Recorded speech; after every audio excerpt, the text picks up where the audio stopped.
Bismillahirrahmanirrahim. Assalamualaikum warahmatullahi wabarakatuh. Pada video kali ini, saya akan membahas tentang metodologi tafsir, yaitu sumber, metode, dan pendekatan. Metodologi tafsir mempunyai definisi, yaitu secara etimologis, metodologi berasal dari kata metodos yang artinya cara yang ditempuh dan logos yang berarti ilmu. Sedangkan tafsir sendiri memiliki makna, yaitu ilmu yang membahas tentang Al-Quran dari segi petunjuk maknanya sesuai kemampuan manusia. Kemudian, definisi metodologi tafsir sendiri adalah ilmu yang membahas tentang sumber, metode, langkah, dan pendekatan yang digunakan oleh mufassir dalam memahami serta menjelaskan makna ayat-ayat Al-Quran secara sistematis, ilmiah, dan sesuai dengan konteks yang dihadapi. Metodologi tafsir. Metodologi tafsir terbagi menjadi 4 bagian, yaitu terdapat sumber, validitas atau ukuran kesesuaian riwayat, kemudian metode penafsiran, dan pendekatan atau corak. Sumber dalam tafsir terbagi menjadi 3, yaitu tafsir bil ma'thur, tafsir bil ro'i, tafsir bil isyari. Dalam mengukur kesesuaian riwayat, kita harus mengukur sahih atau tidaknya, dan kesesuaian antara hasil penafsiran dengan kaidah-kaidah kebahasaan dan riwayat hadis yang sahih. Dalam metode penafsiran terbagi menjadi 4, yaitu metode tahlili, metode ijmali, metode muqaron, dan metode maudu'i. Dalam pendekatan dan corak, terdapat banyak corak dalam tafsir. Namun, saya hanya menyantumkan beberapa corak dalam tafsir, yaitu corak falsafi, corak sufi, corak fikih, corak lugawi, corak ilmi, dan corak adabi ijtimai. Dalam metodologi tafsir, yang pertama adalah sumber tafsir. Dari mana sih penafsiran itu diambil? Yang pertama, tafsir bil ma'thur, yaitu menafsirkan Al-Quran menggunakan ayat Al-Quran itu sendiri, atau ayat Al-Quran dengan hadis Nabi Muhammad SAW, atau ayat Al-Quran dengan pendapat para sahabat. Dan yang terakhir, ayat Al-Quran dengan pendapat para tabi'in. Yang kedua ada tafsir birro'i, yaitu penafsiran yang didasarkan pada ijtihad dan pemahaman rasional seorang mufassir setelah menguasai bahasa Arab, asbabun nuzul atau latar belakang turunnya ayat, dan kaidah tafsir. Yang terakhir ada tafsir bil isyari, yaitu mentakwilkan ayat-ayat Al-Quran tanpa melihat ayat zahirnya saja, tapi isyarat atau makna yang tersembunyi di dalamnya yang bisa diketahui oleh orang yang berilmu dan bertakwa. 4 otoritas dalam tafsir bil ma'thur. Yang pertama, ada tafsir ayat Al-Quran dengan ayat Al-Quran. Jadi, penafsirannya beberapa ayat Al-Quran dengan ayat-ayat Al-Quran juga. Yang kedua, ada tafsir ayat Al-Quran dengan hadis Nabi Muhammad SAW, baik berupa perkataan, perbuatan, maupun ketetapan beliau yang menjelaskan makna suatu ayat. Yang ketiga, ada penafsiran ayat Al-Quran dengan perkataan para sahabat, yaitu penafsiran yang berasal dari para sahabat Nabi, yang menyaksikan langsung turunnya wahyu, mengetahui sebab-sebab turunnya ayat, dan menerima penjelasan langsung dari Rasulullah SAW. Yang keempat, ada tafsir ayat Al-Quran dengan perkataan para tabi'in, yaitu penafsiran yang berasal dari generasi tabi'in, orang-orang yang bertemu para sahabat Nabi dan belajar ilmu Al-Quran serta tafsir dari mereka langsung. Dalam tafsir bil ma'thur yang pertama, terdapat contoh ayat Al-Quran dengan ayat Al-Quran, yaitu pada Quran Surah Al-Ma'idah ayat 1. Wahai orang-orang yang beriman, penuhilah janji-janji, dihalalkan bagimu hewan ternak, kecuali yang akan disebutkan kepadamu keharamannya, dengan tidak menghalalkan berburu ketika kamu sedang berihram. Nah, terdapat korelasi dengan Al-Ma'idah ayat 3, yaitu diharamkan bagimu memakan bangkai, darah, dan daging babi. Nah, dalam surah Al-Ma'idah ayat 1 disebutkan, kecuali yang akan disebutkan kepadamu keharamannya. Apa keharamannya? Yaitu korelasinya pada ayat ketiga surah Al-Maidah, diharamkan bagimu memakan bangkai, darah, dan daging babi. Yang kedua, terdapat contoh ayat Al-Quran dengan hadis Nabi Muhammad SAW pada surah Al-Baqarah ayat 43. Dan laksanakanlah sholat, tunaikanlah zakat, dan rukuklah beserta orang yang rukuk. Dan laksanakanlah sholat. Bagaimana sih sholat itu? Nah, terdapat korelasi dengan hadis Nabi Muhammad SAW, yaitu sholatlah sebagaimana kalian melihat aku sholat. Yang ketiga, terdapat contoh ayat Al-Quran dengan penafsiran para sahabat, yaitu pada Quran Surah An-Nasr ayat 1-3. Apabila telah datang pertolongan Allah dan kemenangan, dan engkau melihat manusia masuk agama Allah secara berbondong-bondong, maka bertasbihlah dan dengan memuji Tuhanmu, dan mohonlah ampun kepadanya. Sungguh, Dia Maha menerima taubat. Yaitu terdapat korelasi dengan penafsiran sahabat. Menurut Ibnu Abbas, surah An-Nasr itu dari ayat 1-3 merupakan pemberitahuan dari Allah bahwa tugas dakwah Rasulullah SAW telah sempurna dan menjadi tanda dekatnya wafatnya beliau. Yang terakhir, terdapat contoh ayat dengan penafsiran para tabi'in, yaitu pada Quran Surah Al-Adiyat ayat 1-3. Demi kuda perang yang berlari kencang terengah-engah, lalu memercikkan api dengan pukulan kuku-kukunya, dan menyerang musuh pada waktu subuh. Terdapat korelasi antara ayat dengan penafsiran tabi'in, yaitu Mujahid menafsirkan wal-'adiyati dhabha dengan arti kuda-kuda yang terdengar suaranya ketika berlari. Fal-muriyati qadha dengan arti yang membangkitkan percikan api dari benturan kuku-kuku dengan batu. Dan fal-mughirati subha sebagai kuda-kuda yang digunakan untuk perang pada waktu pagi atau pada waktu subuh. Nah, penafsiran ini tuh sangat ringkas, padat, dan juga jelas, tanpa memperhatikan perangkat-perangkat tafsir seperti asbabun nuzul atau munasabah. Sumber tafsir yang kedua yaitu tafsir birro'yi. Hukum tafsir birro'yi itu dapat diterima apabila seorang mufassir tidak memaksakan diri untuk mengetahui makna yang dikehendaki Allah pada suatu ayat, tidak mencoba menafsirkan yang maknanya hanya diketahui Allah, tidak menafsirkan Al-Quran dengan hawa nafsu, tidak menafsirkan untuk mendukung suatu mazhab tertentu, tidak menetapkan suatu makna sebagai kehendak Allah tanpa didukung oleh dalil yang sahih. Jadi, tafsir birro'yi yang tidak memenuhi syarat di atas atau syarat diterimanya, maka tafsirnya ditolak atau dilarang. Dalam tafsir birro'yi terdapat dalil yang melarang, yaitu dalam Quran Surah Al-Isra ayat 36, dan janganlah kamu mengikuti sesuatu yang tidak kamu ketahui, karena pendengaran, penglihatan, dan hati nurani semua itu akan diminta pertanggungjawabannya. Kemudian dalam surah An-Nahl ayat 44, dan kami turunkan adzikr atau Quran kepadamu agar engkau menerangkan kepada manusia apa yang telah diturunkan kepada mereka dan agar mereka memikirkan. Kemudian dalam hadis Nabi Muhammad SAW, barang siapa berkata atau menafsirkan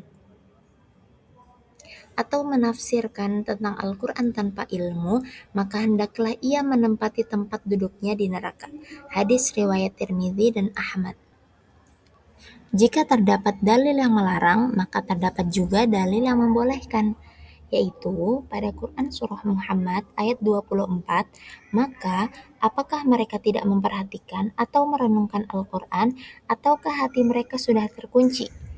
Kemudian dalam surah Shad ayat 29, kitab Al-Quran yang kami turunkan kepadamu penuh berkah, agar mereka menghayati ayat-ayatnya dan agar orang-orang yang berakal sehat mendapat pelajaran.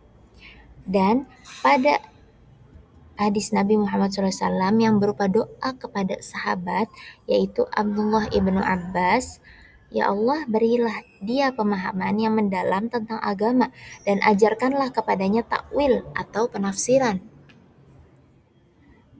Kemudian terdapat contoh tafsir birro'yi yaitu pada Quran surah Al-Zalzalah ayat 7-8. Maka barang siapa mengerjakan kebaikan seberat zarrah, niscaya dia akan melihat balasannya. Dan barang siapa mengerjakan kejahatan seberat zarrah, niscaya dia akan melihat balasannya.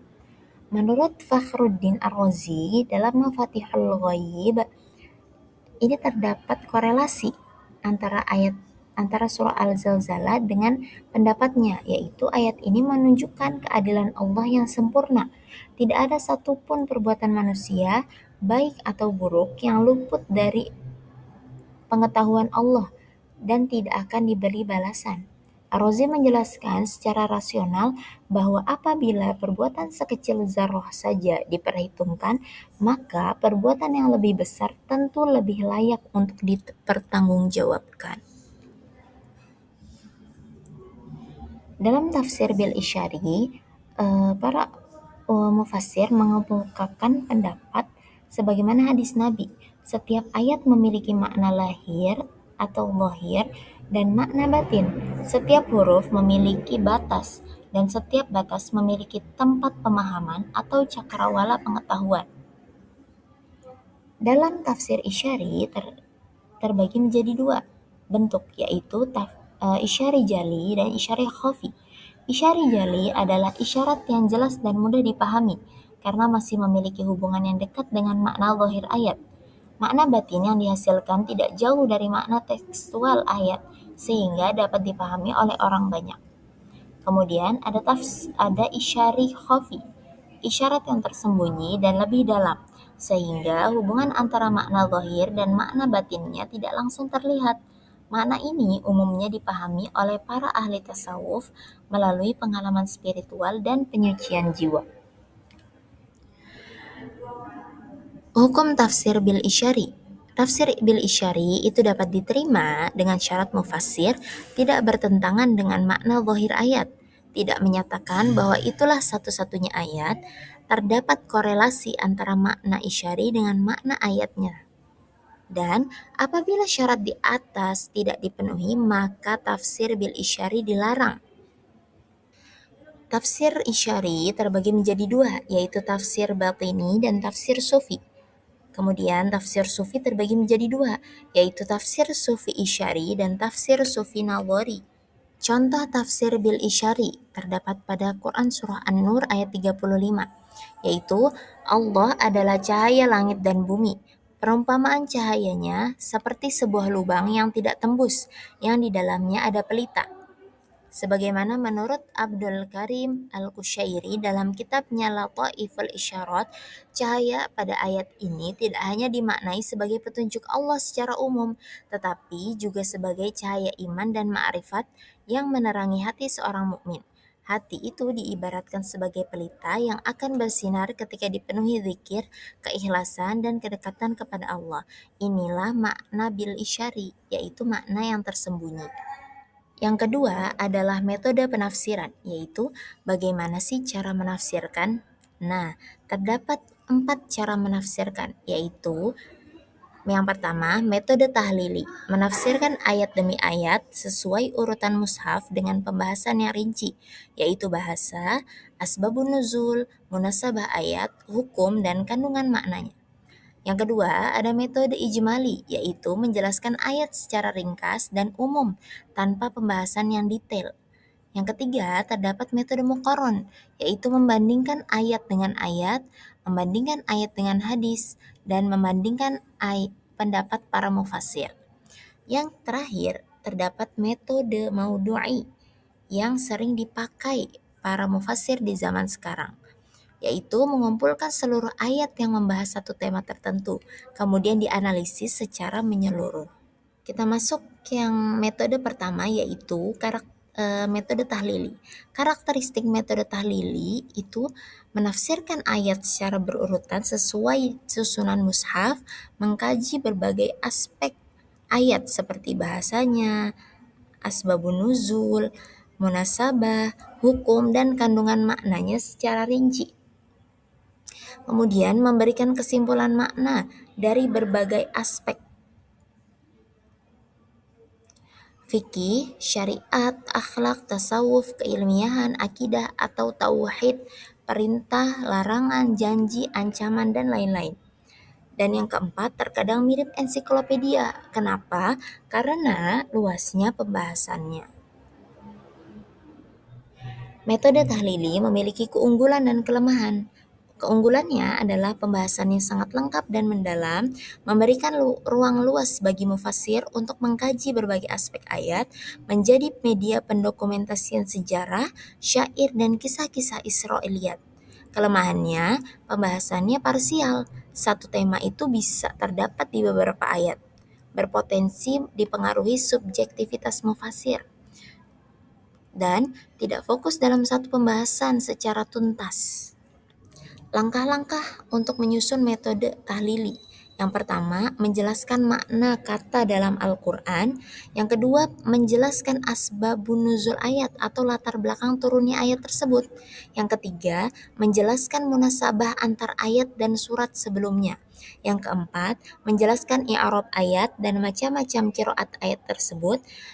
Yang kelima, menjelaskan kandungan balaghahnya dan keindahan susunan kalimatnya. Yang keenam, menjelaskan hukum fikih yang diambil dari ayat tersebut. Yang ketujuh, penjelasan makna umum dari ayat dan petunjuk-petunjuknya. Contoh metode tahlili yaitu pada Quran surah Al-Fatihah ayat 2. Segala puji bagi Allah Tuhan seluruh alam. Nah, menjelaskan kosakatanya yaitu alhamdu berarti segala pujian yang sempurna. Rabbun yaitu berarti pemelihara, pendidik, dan pengatur. Al-alamin berarti seluruh makhluk selain Allah. Kemudian menjelaskan makna ayatnya, yaitu semua bentuk pujian pada hakikatnya hanya milik Allah, karena dialah pencipta dan pengatur seluruh alam.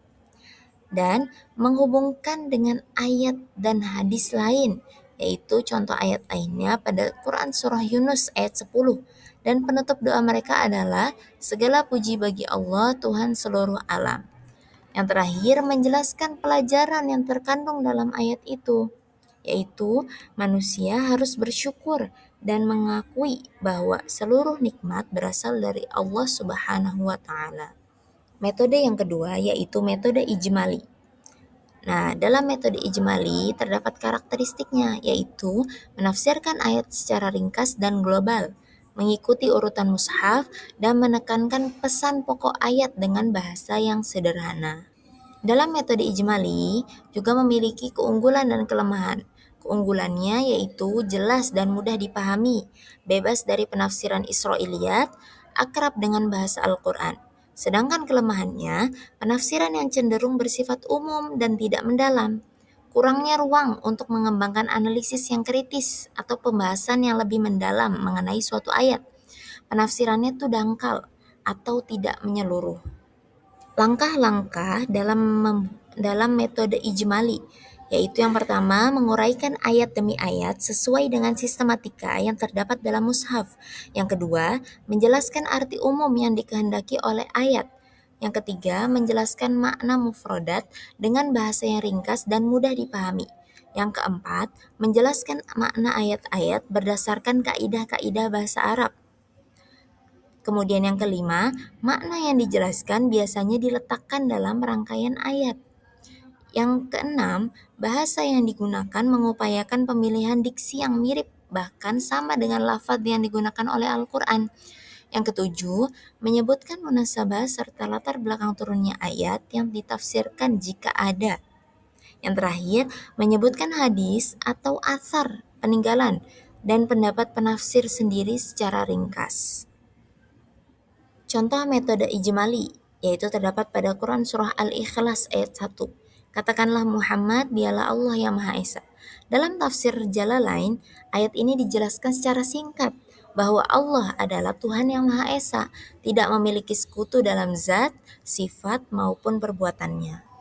Karakteristik metode muqarron yang pertama adalah membandingkan beberapa pendapat para mufassir, yang kedua mencari persamaan dan perbedaan tafsir, yang ketiga bisa menggunakan perangkat penafsiran ma'thur dan ro'i tergantung objek yang dikaji. Masuk ke dalam metode yang ketiga yaitu metode muqarron. atau perbandingan memiliki keunggulan dan kelemahan, yaitu yang keunggulannya memberikan wawasan yang relatif lebih luas, membuka diri untuk selalu bersikap toleran, membuat mufasir lebih berhati-hati. Kelemahannya kurang cocok dengan pemula, kurang cocok untuk memecahkan masalah kontemporer. Yang terakhir, menimbulkan kesan pengulangan pendapat para mufasir, karena kan perbandingannya. Langkah-langkah dalam metode muqarron, yaitu yang pertama mengumpulkan sejumlah ayat Al-Quran, yang kedua mengemukakan penjelasan para mufasir, yang ketiga membandingkan kecenderungan tafsir mereka masing-masing, yang terakhir menjelaskan siapa di antara mereka yang penafsirannya dipengaruhi secara subjektif oleh mazhab tertentu. Contoh dalam metode muqarron, yaitu pada Quran Surah Al-Baqarah ayat 183. Wahai orang-orang yang beriman, diwajibkan atas kamu berpuasa, sebagaimana diwajibkan atas orang-orang sebelum kamu agar kamu bertakwa. Dalam tafsir Ibnu Katsir, yaitu tujuan utama puasa adalah membentuk ketakwaan. Dan dalam perkataan Muhammad Abduh, puasa juga memiliki manfaat sosial dan pendidikan karakter. Masuk ke dalam metode yang terakhir, yaitu metode maudu'i. Karakteristiknya adalah berfokusnya hanya pada satu tema tertentu. Kemudian, tidak tertib menurut urutan mushaf. Yang terakhir, uraiannya bisa dengan perangkat bil ma'thur atau birro'i. Keunggulan dan kelemahan dalam metode maudu'i. Keunggulannya yaitu dapat menjawab tantangan zaman, praktis dan sistematis, dinamis, dan membuat pemahaman itu menjadi utuh. Kelemahannya memenggal ayat-ayat Al-Quran, yang kemudian membatasi pemahaman sebuah ayat. Langkah-langkah dalam metode maudu'i: yang pertama, menetapkan masalah yang akan dibahas. Yang kedua, mengumpulkan ayat-ayat yang berkaitan dengan masalah. Yang ketiga, menyusun runtutan ayat sesuai dengan masa turunnya atau asbabun nuzul. Yang keempat, memahami korelasi ayat-ayat tersebut dalam suratnya masing-masing. Yang kelima, menyusun pembahasan dalam kerangka yang sempurna. Yang keenam, melengkapi pembahasan dengan hadis-hadis yang relevan. Yang terakhir, mempelajari ayat-ayat tersebut secara keseluruhan. Contoh metode ijmali, yaitu dengan tema menuntut ilmu. Dalam surah Al-Alaq ayat 1, bacalah dengan nama Tuhanmu yang menciptakan. Dalam surah Az-Zumar ayat 9, apakah sama orang-orang yang mengetahui dengan orang-orang yang tidak mengetahui? Dalam surah Al-Mujadilah ayat 11, Allah akan meninggikan orang-orang yang beriman dan berilmu beberapa derajat. Nah, di situ dapat kita simpulkan bahwa Islam mendorong umatnya mencari ilmu. Orang berilmu memiliki kedudukan yang tinggi, dan menuntut ilmu merupakan bagian dari ibadah. Yang terakhir, terdapat corak penafsiran, yaitu fokus utama penafsiran itu pada bidang apa sih? Nah, yang pertama ada corak falsafi, yaitu corak penafsiran Al-Quran dengan menggunakan teori-teori dan pendekatan filsafat. Yang kedua, terdapat corak sufi, yaitu tafsir yang berusaha menjelaskan makna ayat-ayat Al-Quran dari sudut makna batin atau berdasarkan isyarat-isyarat yang tersirat. Yang ketiga, ada corak fikih, tafsir yang berfokus pada penggalian hukum-hukum syariat dari ayat-ayat ahkam menggunakan istinbat berdasarkan Al-Quran, sunnah, ijma' dan qiyas. Yang keempat, terdapat corak ilmi atau corak penafsiran yang dimaksudkan untuk menggali teori-teori ilmiah dan pemikiran filosofis dari ayat-ayat Al-Quran. Yang kelima, ada corak lughawi, yaitu penafsiran yang menggunakan aspek kebahasaan, di dalamnya mencangkup uslub-uslub dan kaedah bahasa Arab seperti nahwu, shorof, balaghah, dan sastra. Yang terakhir, ada corak adabi ijtimai, yaitu corak penafsiran Al-Quran yang mengaitkan ayat-ayat dengan kondisi sosial budaya masyarakat. sehingga lebih mudah diterima dan dipahami, terutama oleh masyarakat Indonesia. Dalam corak tafsir dapat kitab-kitab dari setiap coraknya, yaitu yang pertama dalam corak falsafi. Ada kitab Anwarut Tanzil wa Asrarut Ta'wil karya Imam Nasiruddin Abu Sa'id Al-Baidawi. Yang kedua ada Al-Bahrul Muhit fi Tafsir karya Abu Hayyan Muhammad bin Yusuf Al-Andalusi. Kemudian yang kedua ada Corak Lughawi dengan kitab Fususul Hikam karya Al-Farabi, Rosail Ibnu Sina, Rosail Ikhwan As-Sofa. Kemudian ada Mafatihul Ghaib karya Fakhruddin Ar-Razi dan Tafsir Al-Mizan karya Tabai. Kemudian ada Corak Adabi Ijtimai, yaitu kitabnya Tafsir Al-Misbah karya Quraisy Shihab dan Tafsir Al-Azhar karya Buya Hamka. Kemudian ada Corak Tafsir Sufi, yaitu kitabnya Lataiful Isyarah karya Imam Al-Qushairi. Ada juga Tafsirul Quranul Azim karya Sahal At-Tustari. Kemudian ada dalam corak fikhi kitab Tafsir At-Tabari dan Al-Quran Al-Jami' lil Ahkam karya Al-Qurtubi. Dan yang terakhir dalam corak tafsir ilmi terdapat kitab Al-Jawahir fi Tafsiril Quranil Karim karya Syekh Tantawi Jauhari dan At-Tafsirul Ilmi li Ayat Al-Kauniyah fi Quran karya Hanafi Ahmad. Mungkin cukup sekian penjelasan dari saya, kurang lebihnya mohon maaf. Wallahu a'lamu bishawab. Wassalamualaikum warahmatullahi wabarakatuh.